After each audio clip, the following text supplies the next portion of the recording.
Anger surged through my body as my future wife finished her statement. We were driving to the movies for our usual night out when I casually asked Jenny if she'd want to take a week off and go camping with me once her college classes ended in a couple of weeks. Her response, however, wasn't what I expected. "John, you know I'm leaving the day after my classes are done," she said. "Rachel, Emily, and I already have most of our stuff packed. We're taking the whole summer for that trip out west." I gripped the steering wheel tighter. "Jenny, if you think I'm going to let that happen, you're crazy. When we decided to get married, I thought we agreed you wouldn't go on that damn trip. What changed?" "Oh, John, I never said that." Jenny sighed, shaking her head slightly. "You know we've been planning this trip ever since college started. We've saved every penny we could for it. And we'll still need to work along the way unless we can find someone to help cover our costs. Do you even realize how hard it was to cut corners and exaggerate expenses just to get our parents to give us extra money for the trip? How could you think, even for a second, that I'd miss out on this once-in-a-lifetime adventure?" I felt the heat rise in my chest as I replied, "Jenny, I know how your friends act when they're away from home. And I know how they find people to cover expenses when they've had a few drinks. Next thing you know, they're falling onto their backs, legs in the air. Hell, I've had nightmares about them after your girls' nights out. I don't want you going out alone with them here, and I sure don't want you spending the entire summer with them, day and night." Jenny snapped, "You scum sucker. Those are my best friends. I won't allow you to talk about them like that." I kept my tone steady, though my patience was wearing thin. "I'm sorry, honey, but it's a done deal. When we started dating, you knew I planned to take this trip. Nothing has changed. You go off on your reserved trips, and I trust you. What's the difference here?" "You know what the difference is," I said, trying to keep control of the conversation. "I'm a citizen soldier. When I go on those trips, it's for training and active duty. I'm there to work. I don't have time to chase women, even if I wanted to. But if you take this trip, we won't last. Even if you're not planning to cheat, you'll get drunk, or those two will push you into something. I promise you, that will be the end of us. I won't sit around waiting for you to come back, expecting everything to be the same. Are you trying to break up with me?" Jenny asked, her voice softening just slightly. "Oh no, honey, never," she continued before I could respond. "You're my man, and after this little trip, we'll go on with our lives. I'll come back to you and be your woman forever. You'd better make sure I'm your only man," I said coldly. "If you take this trip, you'll never be mine again. I'm not putting up with you running around with them and fooling around." "Silly," she laughed lightly, as if this was no big deal. "I told you, I'll come back. You'll still be my man. Now drop it. I don't want to talk about this anymore." The rest of the evening was a blur in my mind. I knew we went to the movies like we planned, but I couldn't recall a single thing about the film or the conversations we had afterward. My thoughts were consumed with Jenny and her stubbornness about this trip. I thought about the things she'd said over the past year of dating, the subtle digs, the selfish comments, all of it. Suddenly, I snapped out of my thoughts and noticed the credits rolling on the screen. The movie was over, and people were leaving the theater. Jenny stood up and took my hand to lead me out. Afterward, we didn't stop for a snack or a drink at our usual spot. I just drove her straight home. When we reached her door, I turned to leave, but she grabbed my arm, pulling me back. "John, what's wrong with you?" she asked, her tone confused. "We didn't stop for food like we usually do, and now you're just leaving me at the door. Aren't you coming in? I was really looking forward to spending the night with you." "No, Jenny," I replied, shaking my head. "I'm not coming in tonight. I don't know when I'll come in again. You need to decide what you really want before that happens. But I'll tell you one thing. If you go off with your friends and fool around like you planned to this summer, I promise you'll never see me in your house or your bed again." I turned and walked away, ignoring her protests. She ran a few steps after me, wailing, "John, you didn't even kiss me goodnight. Why are you acting like this?" As I opened the door to my old truck, she screamed at me in frustration, "Damn you, John. Just go sulk then. I'm going on that trip, and that's final. When I get back, we'll set a date for our wedding. Now get over it and stop sulking." Jenny slammed her door before I drove off, and as I glanced back, I saw her two best friends, Rachel and Emily, standing at the window, grinning at her. Emily said something, probably mocking me, and Ginny laughed in response. That was it. I knew I couldn't be part of her world anymore. The next day, I didn't bother calling or visiting Ginny. I knew she'd be leaving with her friends soon, but I couldn't shake the nagging feeling, so I drove by her apartment to see if she had actually left. It was vacant. She was gone. I didn't want to waste gas, but I needed to be sure, so I drove out to her parents' house. It was just over 100 miles, and my old 4-cylinder Ranger got decent mileage, so it wouldn't break the bank. Plus, I had a bunch of Ginny's stuff left at my place, and I wasn't planning on seeing her again. I needed to return it. When I got there, her father confirmed that she had left for the trip as planned. As we loaded her things into the house, I could tell he wasn't too happy about her decisions either.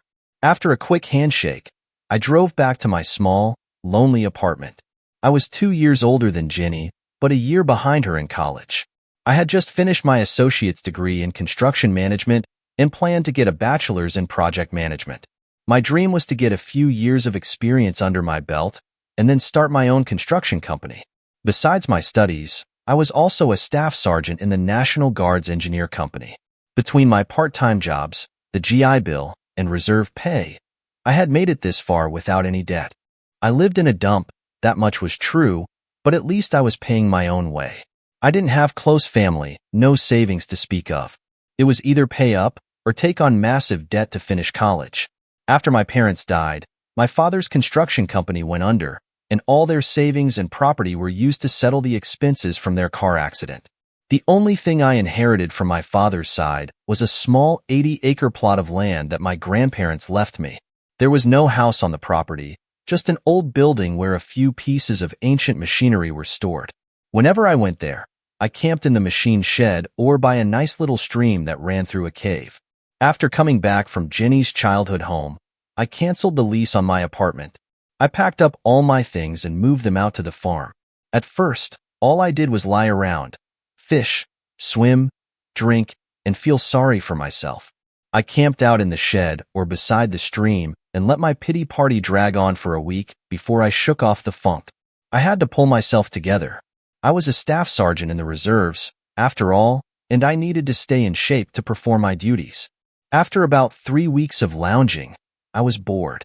I wandered into the machine shed, looking at all the old equipment. The tractor still worked. I used it often to bush hog the brush and grass around the place. It was still early enough in the season to plow up some land and plant a late crop of soybeans. Sure, I'd have to hire someone to harvest them, but it would give me something to do, and maybe even make me a few bucks. I hooked up the plow and headed toward the field. I'd only made a few passes when one of the neighbors pulled up and parked. The man climbed out of his truck and stood watching me work. After a while, I drove the tractor closer and shut it off. "What are you plowing for, John?" he asked. I shrugged. Hell, I was bored and got to thinking about how Grandpa used to farm this place. Figured I might put in some soybeans. It's not too late to get a crop out of it this year. The man nodded. Yeah, you probably could. If you plant short-season beans, you'll get a decent yield. But why are you plowing? Hell, except for gardens, nobody plows much anymore. We mostly just spray and kill the grass and weeds, then no-till the crops in. It saves time, fuel, and money. Plus, it helps the soil by adding humus, protecting against erosion, and holding moisture. I raised an eyebrow.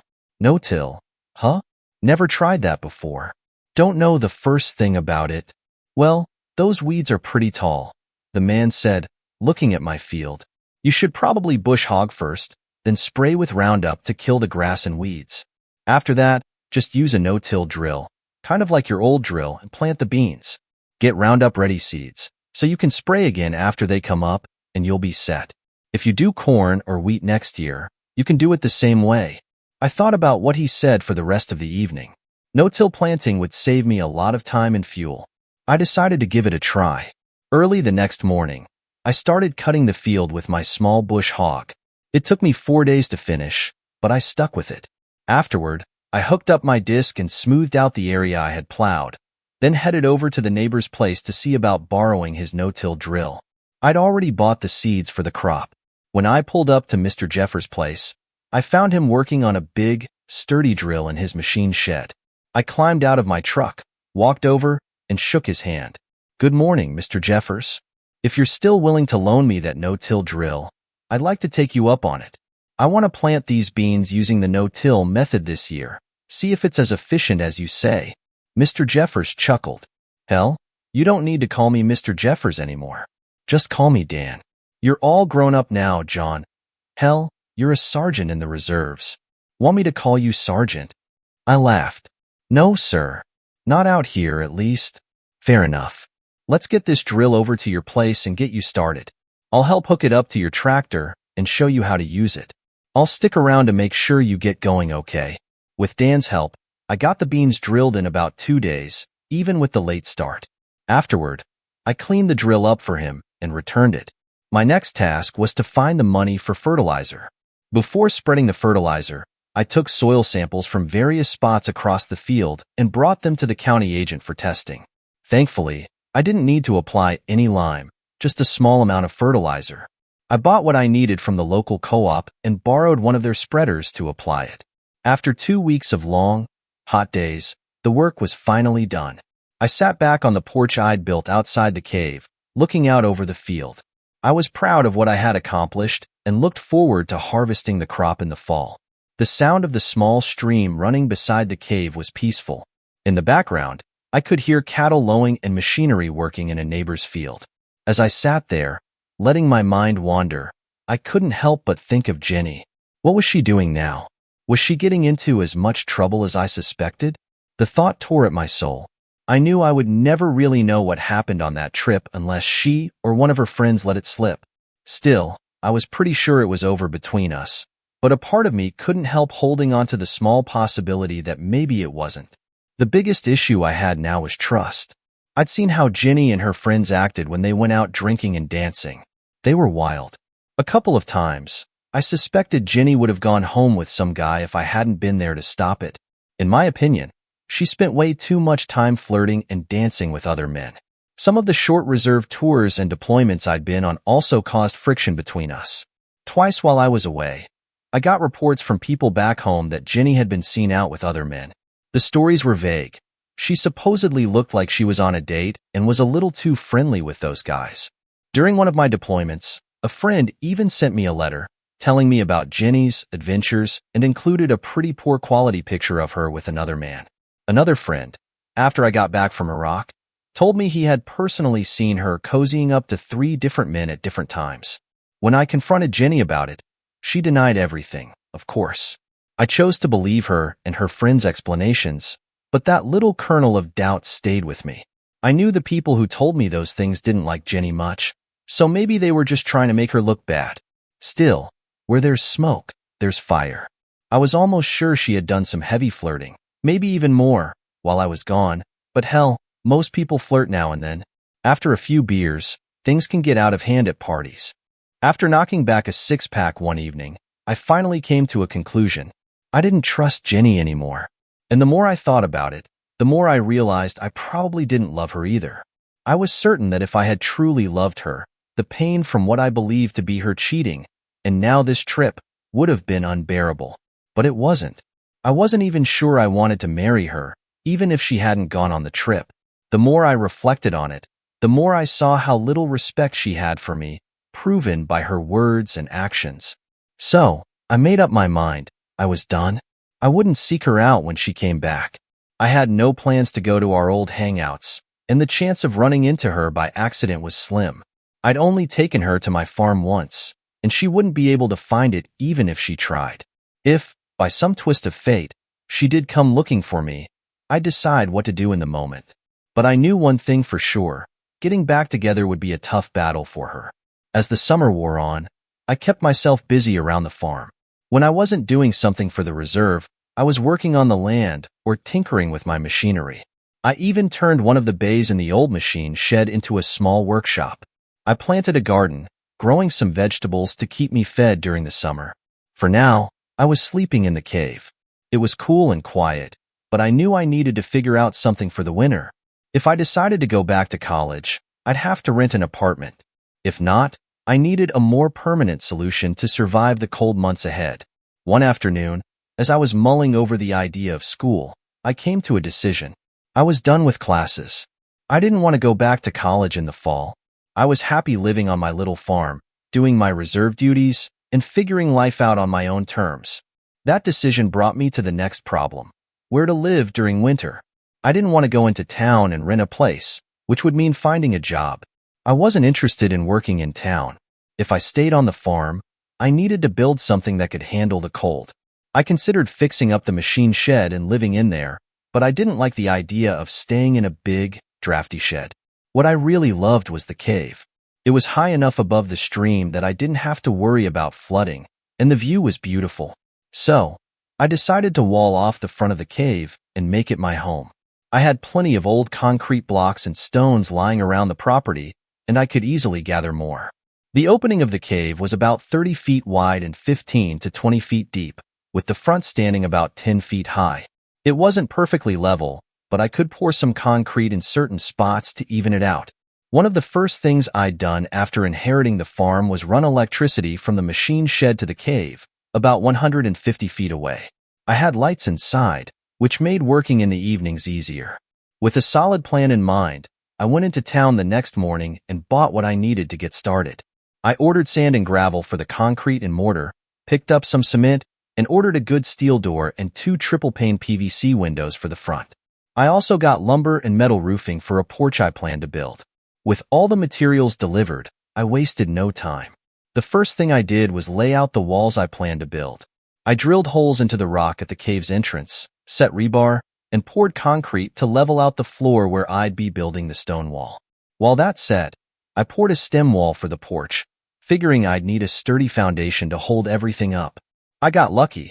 The drop-off in front of the cave wasn't too steep, so I only needed a 30-inch high wall at the porch's highest point. Once the concrete was dry enough to remove the forms, I hauled river gravel and filled in under the porch floor. Then I mixed and poured the concrete for the porch itself, a 30-foot by 12-foot slab that stretched across the front of the cave. All of that work took about a week to complete, and honestly, it would have taken longer if I didn't have a front-end loader on my little 45-horsepower tractor. Having that saved me a lot of time. The day I was pouring the concrete for the porch, I noticed some movement across the stream.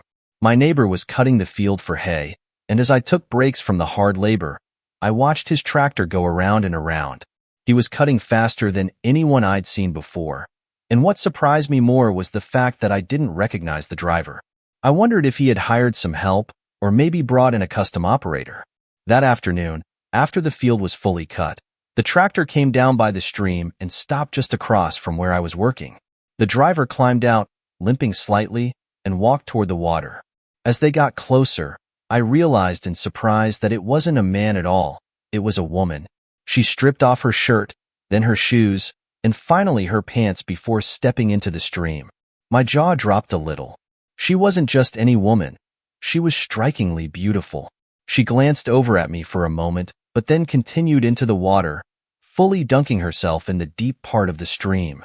I couldn't help but stare for a while before I shook my head and got back to work.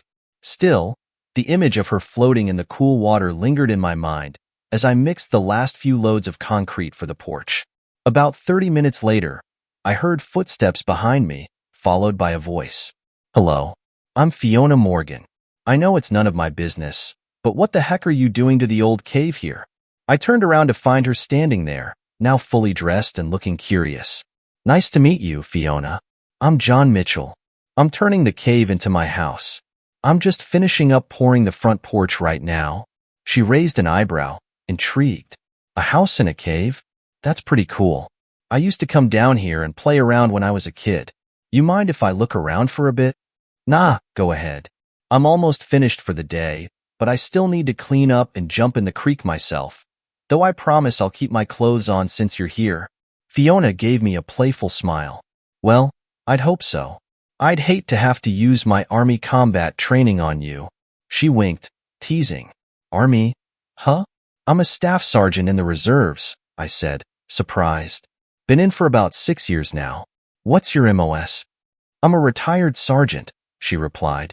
"I was a medic, but I got pretty banged up during a mission. They patched me up, but I still don't walk quite right. So they put me out to pasture." Now I'm just helping my parents on the farm while I figure out what I want to do next." She paused, glancing around the property before continuing. "I'm thinking about getting my EMT certification, maybe working for the ambulance district. I liked being a medic." "I hear you," I said. "I've been on a couple of deployments and take as many short tours as I can get. I plan to make the reserves my career. I finished my associate's degree but don't plan on going any further. I've got this 80 acres from my grandpa, and I inherited it when he passed. This is pretty much all I've got, and I'm fine with that. I plan to live out here, take whatever work I can get with the reserves, and retire when the time comes." Fiona nodded thoughtfully. "So, just you and this little piece of land, huh? No plans for marriage or anything?" I chuckled, shaking my head. I was planning on getting married, but my ex-fiancée decided she'd rather run around with her friends than stay with me. She's probably somewhere out west, doing whatever she wants. Sure, it'd be nice to have someone, but it's not a priority right now. If the right woman comes along, maybe I'll think about it. We chatted for a while longer, sitting on the porch as the sun began to set. Fiona seemed easy to talk to. There was no awkwardness between us. Before she left, she even cracked open a beer with me, and we enjoyed the quiet evening together. Finally, she sighed and stood up, saying she needed to get home to help with the evening chores. As she walked toward her truck, she glanced back and called out, "I'll see you around, Sergeant. Hope you don't mind if I come by and soak in the creek now and then." "Wouldn't bother me," I replied with a grin. "It's your creek too. After all, your folks' land borders the south side. Besides, I like it when you come down to wash the dust off. Just make sure to make some noise when you come, so I can keep my clothes on." Fiona shot me a playful look, her eyes twinkling with amusement. "Maybe I won't make any noise. I might just sneak up on you. I could enjoy the view." With that, she waved and drove off. 2 days later, Fiona came back. This time, she was out in the field raking hay into windrows, preparing it for baling. The day was hot and dusty, and I watched her work from across the stream as I continued building the front wall of the cave. After I used up the mortar I had mixed, I placed my tools in a water bath and decided to take a break. I walked down to the creek, where Fiona was floating in the water again. She had stripped down to a bathing suit and was just drifting lazily in the deep part of the stream. "Afternoon, Fiona. Mind if I join you?" I called out, stepping into the water with a pool noodle in hand. Fiona smiled at me. "Not at all, John. How's the cave coming along?" We floated together, chatting for a few minutes, just enjoying the cool water after a hard day's work. Eventually, I knew I needed to get back to building, but before I did, I invited Fiona up for another beer. She accepted, and we spent a bit more time together before she headed home. Over the next week, this became our routine. Fiona would finish her work in the field, then head down to the creek for a swim, and we'd meet up to talk and relax. Afterward, we'd share a drink on my porch and chat about our day. I found myself looking forward to these moments more than I expected. There was something about Fiona that made everything feel easy. Meanwhile, the cave was quickly taking shape.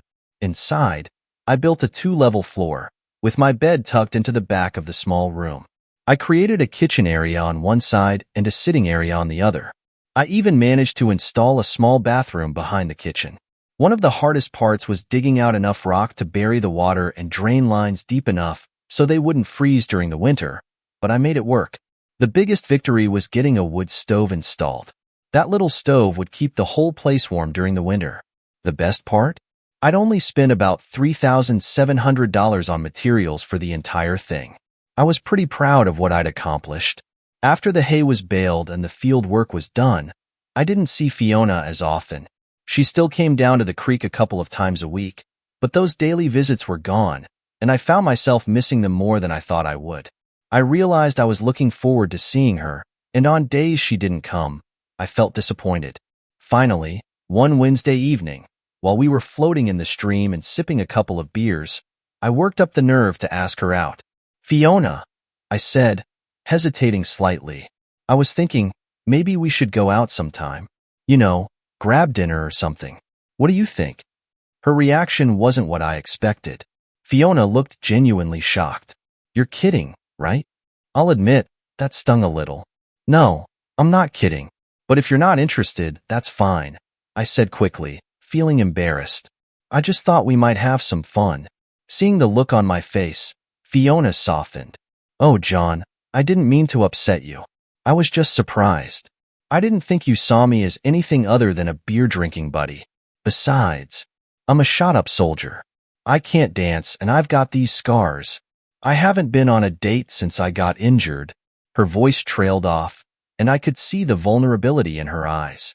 I smiled and said, Fiona, you've got it all wrong. Yeah, you might have scars, but anyone who can't see the person you are underneath doesn't deserve to go on a date with you anyway. I don't care about that. I enjoy being with you. That's all that matters. I might not have been the most observant guy when it came to women, but I could see Fiona's face light up when I said that. Her eyes sparkled, and a soft smile spread across her lips. She looked at me in a way that made my heart skip a beat. She wasn't in love with me, not yet.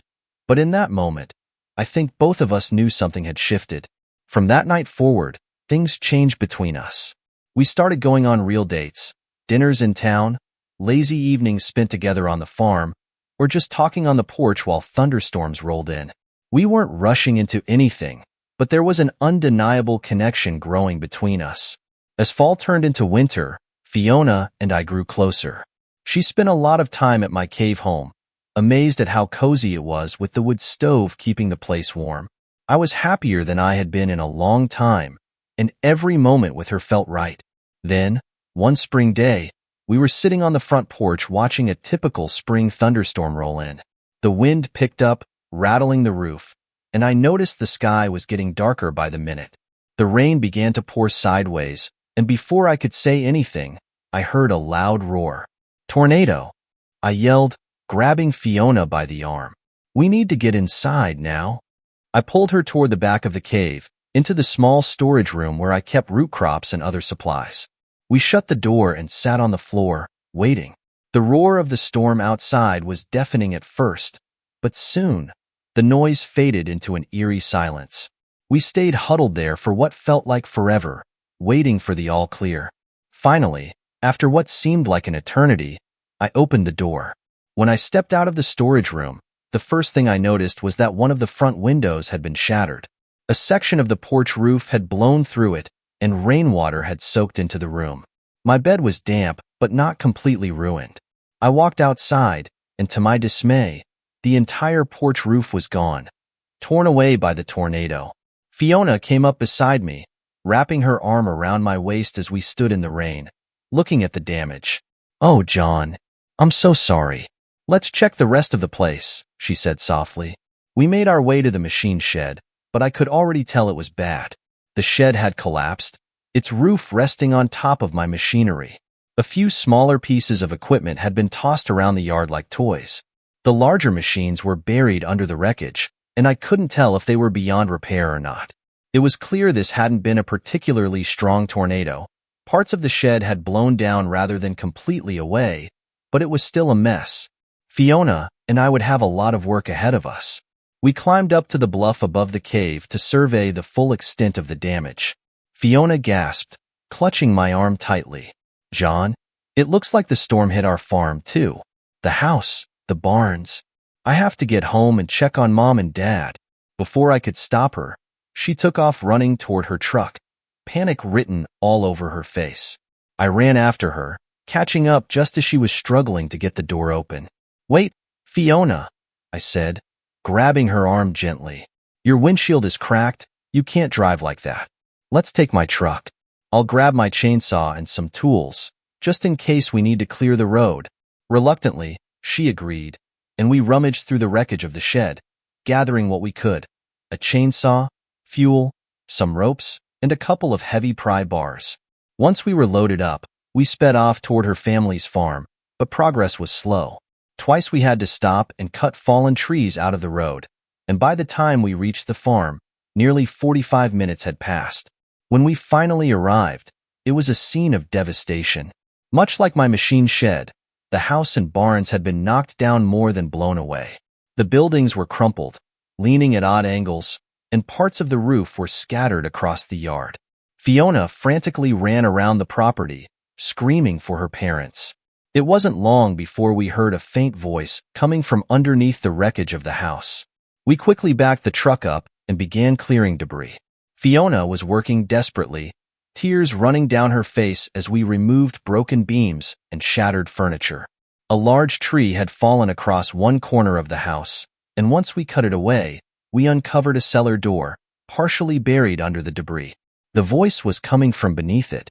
Without hesitating, Fiona rushed down the stairs, calling out for her parents. I followed close behind, shining my flashlight into the darkness. At the bottom of the stairs, we found her mother and father, alive and shaken but safe. Fiona collapsed into their arms, sobbing in relief. Her father, Seth, wrapped his arms around her, holding her tightly. After a few moments, they made their way back up the stairs, stepping out into the wrecked yard. Seth stood in silence, staring at what was left of his home, his face a mask of shock.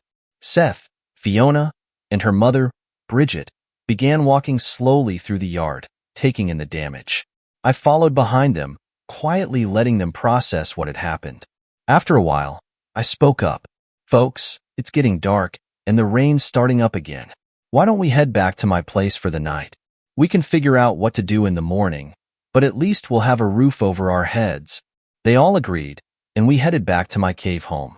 The next morning, Fiona and Bridget cooked breakfast on my small wood stove while we talked about our next steps. I insisted that Fiona and her parents stay with me until we could get something set up for them, and after some discussion, they agreed. After breakfast, Seth and Bridget went back to their farm to start assessing the damage, while I drove into town to pick up supplies and file an insurance claim for my own losses. I was instructed not to start rebuilding until the adjuster arrived, but I was allowed to replace the broken window to protect the cave from further damage. Over the next 10 days, life became a whirlwind of activity.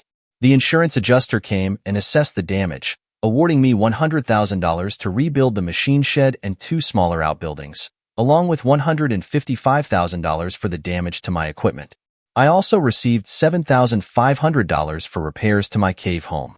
Most of that money was meant to cover labor costs, but since I planned to do the work myself, a good chunk of it would be pure profit.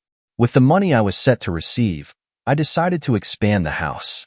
I planned to enclose the porch and turn it into living space, adding a new kitchen, living room, and bathroom. The cave would become my bedroom, and the new addition would serve as the main part of the house. I explained my plans to Fiona and her parents, and they were all on board. I figured it would take about $2,500 in concrete to build the walls if I did the work myself. It seemed like a smart investment. Concrete would make the house sturdier in case another tornado hit, and it would help with heating and cooling. But just as I was getting ready to pour the concrete and start construction, everything came to a sudden halt. I got a call from my reserve unit. Once again, we were being deployed to Iraq. This time, I'd be gone for a full year. While the extra money would be nice, the timing couldn't have been worse. My farm was in disarray, and I hated leaving it in such a state. That night, I broke the news to Fiona and her parents. Fiona's immediate reaction was a mixture of frustration and concern. "Oh, crap," she muttered, rushing over to hug me. "What are we going to do?" I reassured them that they could continue living in my cave home while I was gone. Their house was still being rebuilt, a steel building that would eventually be turned into their new home. In the meantime, I told Fiona and Seth that they could farm my land while I was deployed. The night before I left, Fiona surprised me by slipping into my bed in the middle of the night. I woke up as she crawled in beside me, and without a word, she kissed me deeply, her body pressing against mine. As Fiona kissed me, I could feel the urgency in her touch. I pulled back slightly, whispering, "Fiona, are you sure? Your parents are sleeping right next door. They'll definitely hear us." She smiled mischievously, her breath warm against my skin. "I don't care, John. Mom already knows we're together, and I'm sure Dad does too. I want to spend this last night with you before you leave. I want to be close to you." With that, she kissed me again, and I couldn't resist. We tried to be as quiet as possible, but when Fiona reached her climax, she let out a moan loud enough for her parents to hear. Afterward, we both drifted off to sleep, content and wrapped in each other's arms. The next morning, I got up to the sound of Bridget preparing breakfast. When I walked into the kitchen, she handed me a cup of coffee with a grin. I wondered when you two would stop pretending, she teased. It's fine, John. Fiona is a grown woman, and Seth and I both know how much you care about each other. I couldn't meet her eyes, but her lightheartedness put me at ease. After breakfast, I gathered my things, knowing the day had finally come for me to report to my unit. The deployment process was the usual whirlwind of paperwork, packing, and briefings. When the day came for our departure, I was surprised to see Fiona and her parents at the send-off. Fiona threw herself into my arms, kissing me hard. I'll miss you so much, she whispered, but I'll be waiting for you when you get home. As we boarded the buses, I felt a mix of emotions, sad to leave her behind, but proud to serve my country again. Once we landed in Kuwait, the heat hit us like a wall. We spent some time acclimating before moving into Iraq, where we were tasked with replacing another engineer unit. The work was tough. We cleared roads, built schools, and repaired infrastructure. It was dusty, grueling, and dangerous. As the months dragged on, Fiona became a constant presence in my thoughts. I called her whenever I could, and we talked about everything. Her progress on the farm, updates about her parents, and how she missed me. One day, about 3/4 of the way through our deployment, disaster struck. We were working on a road in the mountains when we came under attack. The firefight was intense, and our platoon sergeant was hit. I was the next senior sergeant, so I had to take over immediately. Not long after, our platoon leader was also wounded, leaving me in charge of the entire platoon. With bullets flying, I quickly assessed the situation. Noticing a weak spot in the enemy's line, I led a counterattack with the remaining soldiers, moving down the line and pushing the attackers back. After nearly 30 minutes of relentless fighting, reinforcements arrived. Attack helicopters swooped in, firing on the enemy and forcing them to retreat. By the time it was over, we had taken heavy losses, but we had held our ground. I was left in charge of the platoon for the remainder of the deployment and, to my surprise, was later awarded the Bronze Star for my leadership during the attack. When the day finally came for us to return home, we were greeted with the usual fanfare, friends, family, and banners welcoming us back. As I stepped off the plane and looked through the crowd, I wasn't thinking about any of it. I was just hoping to find my truck and head back to the farm. But before I could even look, I felt someone launch themselves into my arms. It was Fiona. She wrapped her arms and legs around me, kissing me with so much force that I nearly stumbled. "Oh, John, I missed you so much," she whispered breathlessly. "I'm so happy you're home." "I missed you too, Fiona," I replied, holding her tightly. "What do you want to do first?" She grinned. "Let's get some real food. I've been dreaming of it. Then we can head back home and spend the next couple of days catching up." We went to one of my favorite spots, the House of Pizza. As we sat at our usual table, holding hands across the table and talking, something unexpected happened. The waitress, very pregnant, came to take our order. As she pulled out her notepad, her eyes landed on me, and she turned pale. "John? Oh my God, John. Where have you been? I've been looking all over for you," she cried out. It was Jenny. She tried to lean in and hug me, but I recoiled, avoiding her touch. It had been 2 years since we'd broken up, and she was the last person I expected to see. I glanced at her pregnant belly and said coldly, "I see you found someone new. Or is that from your summer running around with those friends of yours?" Jenny's face crumpled, and she ran off into the kitchen, crying. Soon, another waitress came by, clearly upset, and took our order with a surly attitude. Fiona leaned over, whispering, "John, maybe we should just leave. I've lost my appetite after that." I nodded, agreeing, and we got up to leave. But just as we were about to go, Fiona said, "I need to use the restroom real quick. I'll meet you by the door." As I stood by the door, I suddenly heard raised voices coming from the hallway leading to the restrooms. It was Fiona and Jenny, facing each other, their voices full of anger. "I still want to know what you're doing with my fiancé. You crippled little," Jenny spat, but Fiona cut her off, laughing. "Fiancé? Honey, he's not your fiancé anymore. You blew that chance when you decided to run off with your girlfriends. He's my man now, and there's nothing you can do about it." Jenny tried to protest, but Fiona silenced her with a sharp glare. You'd better get over it, Jenny. You had your chance, and you lost him. Now, go find someone else to play daddy for your baby. Fiona stormed back toward me, taking my arm. Let's get out of here, she muttered. We left the restaurant, and as soon as we got into the truck, Fiona sighed. I'm sorry you had to hear that, John. I don't usually lose my temper like that. You handled it better than I would have, I said, giving her hand a squeeze. Let's just go home. When we pulled up to the house, I couldn't believe my eyes. The entire place was finished. The new addition was complete, the roof was done, and the porch wrapped around 3 sides of the house. There were flower beds, shrubs, and everything was landscaped perfectly. Even the machine shed had been rebuilt, bigger and better than before. Fiona, what did you do? I asked, stunned. She bit her lip nervously. I spent a lot of your insurance money, but don't worry, I didn't waste any of it. We didn't hire any labor. Mom, Dad, and I did most of the work ourselves, and a lot of neighbors pitched in for free. We got great deals on materials because of your service and, well, I wanted to surprise you. I was floored. You mean you did all this, without spending everything? Fiona nodded. I saved more than half of what you thought it would cost. Come on, let me show you around. She led me through the house, showing me all the details they had worked on. It was exactly as I had imagined, and in some cases, even better. When we finally made it to the bedroom, Fiona looked up at me, her eyes sparkling. She kissed me deeply, and before I knew it, we were falling onto the bed, our bodies tangled together. In that moment, I knew I had found my forever. Years passed, and Fiona and I built a life together on the farm. We continued to work the land, helping her parents with their farm as well. Eventually, after our second child was born, Fiona's parents moved into my old cave home, and we took over the main house. I retired from the reserves after 40 years, having reached the rank of Command Sergeant Major. Our son took over the farm, and when the time came, Fiona and I moved back into the cave home we had built so long ago. It was cozy, peaceful, and full of memories.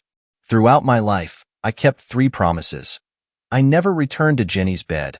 I loved and cherished Fiona until the day I died, and I cared for her the way I had promised her father I would.